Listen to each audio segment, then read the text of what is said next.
Awuyitholanga ngoduso yakho. Manje usofika ngemuva kwesikhathi emsebenzini. Yebo.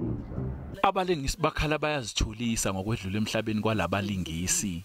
It's a very sore hit to us. It's a double hit to the acting industry, and also due to the fact that there is a depression in the industry due to this COVID. Sisashaqekile sinjalo kwangathi akwanele naku sekuvela nalezi zokuthi sishwe intokazi la unoxolo wakaMaqashalala abaningi bekamazingeli kaNoksi.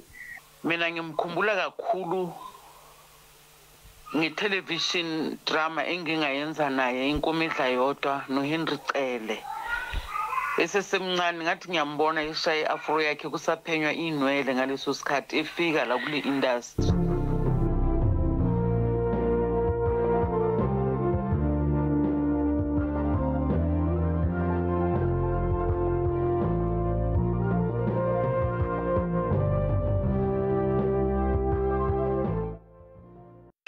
Ngubani manje silahlekelwe bafowethu ngifuna uqamba manga manje lapho ngubani esethi khona manje intokozo asehleke siyemnambithi siyofundisa izingane ngoba khona ifoundation enginayo Hamilton Dlamini Foundation siyofundisa izingane uku-acta ngoba akunamathuba for lezi izingane zangale so iyona iplan ebesibhizi ngayo manje kwasekwenzeka ke lokho kwenzeke manje ukubani uyahamba ngathi hey Ma